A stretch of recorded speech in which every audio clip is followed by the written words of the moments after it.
People do some strange things on airplanes, some of them with medical reason, some not at all. This is gonna get weird. Let's get started. Beep-whoop.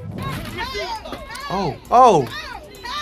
Assault flight attendants, go to prison. That's the message being sent by a Wow. Florida judge after sentencing Maxwell Berry to 60 days behind bars. Yeah, because aren't they federal employees and deserve to be protected? Especially given that they're in the air, there's no police force there to secure the person. Video of Maxwell Berry howling while duct taped to an airline seat went viral in August of 2021. You just gotta be careful in situations like that, because if someone's inebriated, they may already have a level of respiratory depression and maybe likely to vomit. If you're covering their mouth like that, granted they might be spitting and biting, all these things, you just gotta be careful and really watch them the entire time, because it's easy for them to pass out and you think, oh, they're just drunk, they're falling asleep. But then you could actually be trapping vomit in their mouth, therefore they choke on it, they could lose their life. And we told you all about people bringing all kinds of emotional support animals on airplanes, but this is a new one. The FAA has just cleared miniature horses to fly. When I was getting paperwork for Bear to fly, I actually read that like peacocks and miniature horses were allowed. The 33-year-old customer service agent suffers from post-traumatic stress disorder.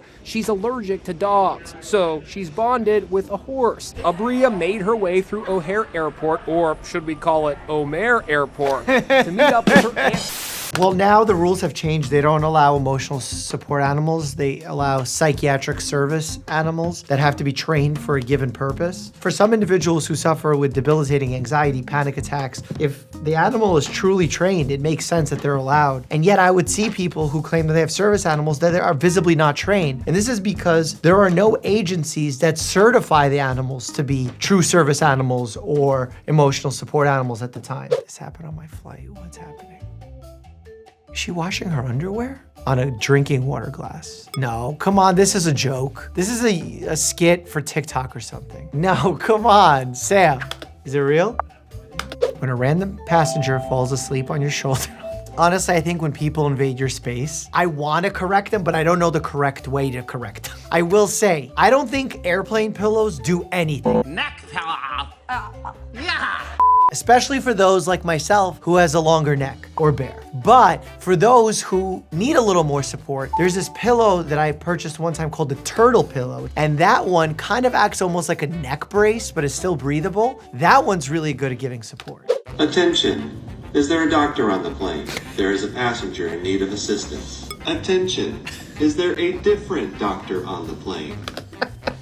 I don't think even a radiologist is the worst type of doctor to have on a plane. I think like radiologists up there, pathologist, dermatologist. Even in my situation when I had the airplane emergency and the young gentleman went to anaphylaxis and I had to react, I'm pretty sure there was a plastic surgeon on board too, and he came over and stated that he's available for help, but there's really no value to that. Commercial planes typically have lower humidity than the Sahara Desert, which dehydrates you a whole lot faster than normal. Yeah, that's true. Liquid IV hydrates you 2 times faster than water alone, and they also include electrolytes. Don't listen to those claims that they're 2 times faster in the speed of, just drink water. Yes, if you're gonna be sweating a lot profusely or you have something going on that you need extra electrolytes, maybe this is an option. Even as an athlete, I've used liquid IV before, but I'm not gonna tell you that it works 2x faster than water. Like some of these claims are just marketing claims that blow this thing out of proportion, whereas I would have supported a product like this for someone who's an athlete who's losing a lot of fluids that needs replenishment of their electrolytes. Drink one of these packets every 2 hours in flight. Okay, not every 2 hours. That is excessive. That is a surefire way to get a ton of sodium in your body. Video from a passenger shows Salt Lake City Airport police removing an autistic teen and her family from a United Airlines flight last Tuesday. Why? Her mother says Juliet is a picky eater, and after asking a flight attendant if she could purchase a hot meal from first class, she was told no. This is how she expresses frustration. You sound frustrated? See, I think if a passenger on a plane asks for accommodation that's important for medical reasons, that not just for their comfort or because they're trying to get more benefits out of the airline, I think the airline should do everything in their power to accommodate, especially because it's gonna impact everyone on that flight. United Airlines said the crew made the best decision for the safety and comfort of all of our customers and elected to divert to Salt Lake City after the situation became disruptive. It's hard for me to say because I wasn't there, but But hearing what the mother is describing, and she's caring for a child with autism who has behavioral issues, but not by choice because of a disability, I think it's unfair for an airline to say this passenger is so unruly. I would love to see the statements of the passengers around them, to see what they have said in a situation like that. The woman whose seat was turned into a punching bag mid-flight is speaking out today. Why is Inside Edition covering all of the airplane incidents? It happened on a flight from New Orleans to Charlotte when Wendy Williams reclined her seat shortly after takeoff. Williams says she has a fused vertebrae that gives her a lot of pain. I mean, fused vertebrae or no fused vertebrae, everyone's seat has the same functionality and it's within the passenger's right to use it, and you can't say to someone else that they can't use it. You can ask politely for a reason and see if they were willing to accommodate, but you can't just punch someone. We asked Inside Edition Instagram followers what they thought. 71% were on her side. 29% supported the dude. What? Who supported the dude? What are you supporting? There's a huge movement out there of people who believe it is immoral to recline your seat ever. That doesn't make any sense. So you're making it known right now. Dr. Mike supports reclining seats. I support that as long as everyone has the capacity to do so, and it's not bothering you medically, you better get used to reclining seats. Apparently, if you fly while sick, the ear pressure thing can cause an ear infection. And then if you blow your nose with an ear infection, you could rupture your eardrums. Okay, what you hear and feel when you're flying, that popping sensation, is really your eustachian tube, which connects to your nasal passageways, your sinuses, and goes to your ear. And that essentially acts as a pressure equalizer. Now, when the pressure is not equalized, you have some popping sensations and sounds coming from there. If you're already predisposed to getting sick and now the eustachian tube isn't draining as well, it can create a propensity for developing an ear infection. And part of developing an ear infection is having a bulging tympanic membrane and then having an extra pressure in there from blowing your nose or just the infection getting real bad is you could have a ruptured tympanic membrane. Sometimes people do this when they have Q-tips and they do it accidentally, and that's a really big problem. The head nod. Oh no, the feet up in the air. No, don't do that. That's just unnecessary. Oh, those are dirty feet. I'm really hopeful that's just a fuzz off the sock and nothing more. This isn't a medical exam. Like, you're not supposed to like throw your feet out like this. No way this person is shaving a callus on the plane. Not only is that hygienically not friendly, there's no bag on the floor to at least catch the dry skin that's about to flake off. But then also the fact that the area is not clean, you can actually get a mean infection. Passenger next to me on a plane painting her toe. That's a skill level. Oh, that shoe nail polish does have an offending odor and can actually create asthma attacks in individuals who are susceptible. Not only is this young man walking barefoot on an airplane, he had the nerve to go into the bathroom. Yeah, that's not ideal. Bathrooms are really dirty. Remember, when you pee or poop into a toilet and then you flush, aerosolized particles pop out and go all over the place. And imagine in an airplane bathroom how small that is and how often it's used on a long flight. There's a ton of that bacteria around. The young woman was a passenger on a China Airlines flight from Taiwan to Los Angeles when she went into labor. As the plane was diverted to Anchorage, Alaska, the baby was born before the plane could land. But the mother, identified only as Jean, has reportedly been denied entry to the U.S. Remember, airlines set certain policies, as you see here, of when a woman who is pregnant is able to fly. Reason being is we're trying to avoid situations like this that require emergency landings, because when a baby is born over international waters, I don't know where that baby is technically born. In international waters, in the country they're going to, the country they left from? What are the rules here? When the woman boarded the plane, she allegedly concealed the fact she was so far along in her pregnancy. The reason? She wanted the baby born in the U.S., automatically making the child a U.S. citizen. I believe that's part of the rule, right? If you have a child born in the U.S., the child is automatically a citizen?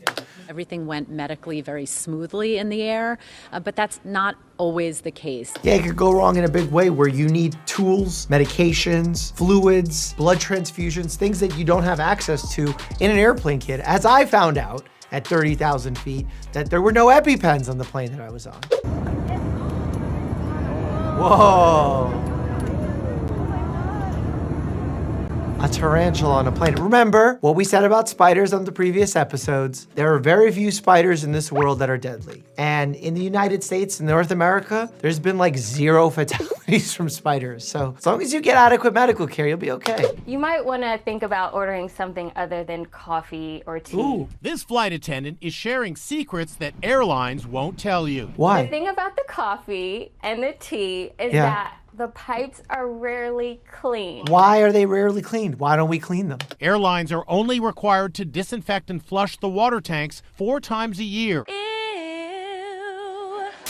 That's not sanitary. FAA, can we take action on that? Do I have to contact Chuck Schumer like I did with EpiPens and get planes to clean out their pipes? Start by cleaning your handles. I see people do this a lot, especially post-pandemic. And you want to not only do the surface of the tray, but I love to do the back of the seat. So I wouldn't necessarily give this advice as a doctor. I would think about it more holistically and say, look, if you're immunocompromised, absolutely, you should be taking as much care as possible. If you have an immunocompromised family member, I understand. I think, in fact, us trying to be too clean and destroy all the bacteria has actually created a whole set of other problems for us through the hygiene theory. I wanted to see how dirty these aircraft seats really are. Why are there so many different types of bacteria on this one seat alone? If we swab our arms, our seats, our mice, our keyboards, studies have found public library keyboards have poop and pee on them. The bacteria are everywhere, and we've learned to live in union with bacteria. That doesn't mean that you should stick your fingers in your mouth and start risking yourself getting sick unnecessarily. But the idea is, if you're gonna eat or do something to touch your face, wash your hands. What is happening here? Is this acro yoga in flight? I'm all for people getting mobile on planes, stretching out, getting the circulation moving, but what is the purpose of this? Why stretching and mobility is important on airplanes is because blood begins to pool in your lower extremities, your legs. And when blood pools and you don't take steps and you don't move, therefore you don't contract the muscles, the blood kind of stagnates in your lower extremities due to gravity. When it stagnates, you have a higher propensity for creating a clot in that area. What the problem is if that clot dislodges and then travels and gets lodged in your lungs, now this is a life or death situation. And this is especially true for individuals who have high inflammatory states, autoimmune conditions, cancers, already pre-existing heart disease, older age, dehydration. On this episode of What People Do on Planes. And then some people just have really great flexibility. That's a negative straight leg raise. A straight leg raise is something that we do in the medical community as one of the tests for sciatic pain. Just what you need on a long flight home. A ponytail flopping into your space and obstructing your TV screen. I mean, if this happened by accident, let's not be rude to people. The photo was posted by Boston Globe columnist Dante Ramos. Congrats to the ponytailed young woman in seat 22B. You've invented a whole new way to be awful at 35,000 feet. If she did it on purpose because they wanted to be rude and they threw their hair back like that, yes, rude, awful. But if they just accidentally sat down and didn't realize, you could just point it out to them. Attention, Southwest Airlines going to Las Vegas. Can I get a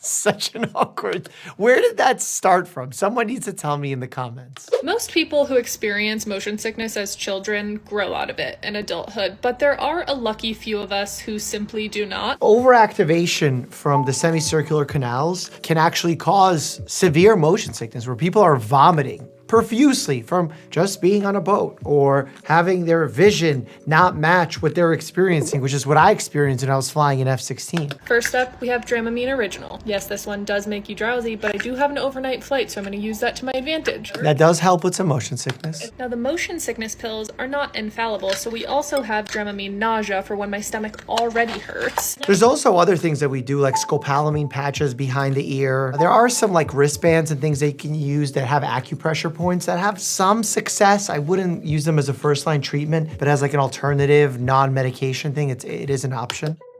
Here's my unique airplane story where I actually ended up having to save a life. Click here to check that out, and as always, stay happy and healthy. Huge thanks again to Era for sponsoring this video. Cheers.